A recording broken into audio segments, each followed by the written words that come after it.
Across the world, criminals are illegally trading products derived from over 7,000 species of wild animals and plants, pushing many of them closer to extinction than ever before.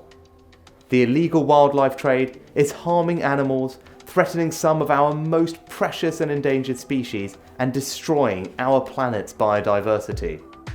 And it's estimated that the callous criminals involved in these cowardly activities are making up to £16 billion every year.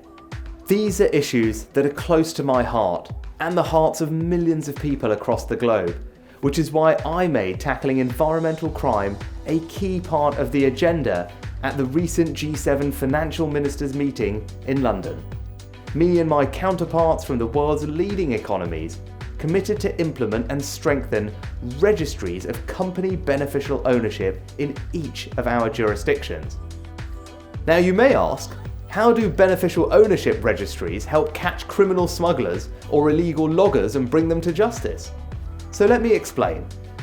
International experts have found that once criminals have sold a baby tiger as a pet or had the ivory removed from a murdered elephant, they often use complex company ownership structures and anonymous shell or front companies to launder the money they've made and hide their own identities from law enforcement.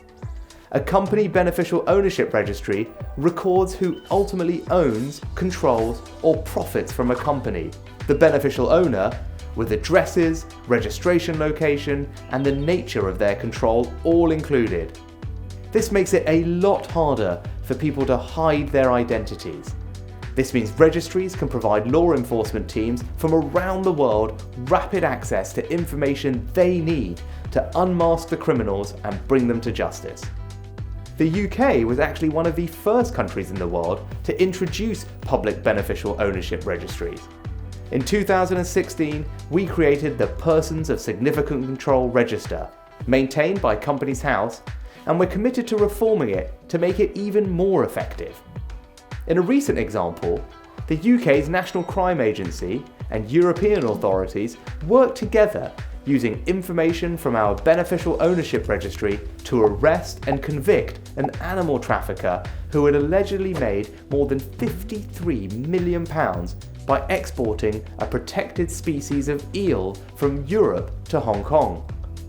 But environmental crimes like wildlife trafficking and illegal logging are global, which is why I'm so pleased we've brokered a deal to implement and strengthen these registries across the G7 countries. My kids always ask me what I'm doing to protect their favourite wild animals, and this agreement will make a huge difference in the fight against the criminals who are destroying our natural world.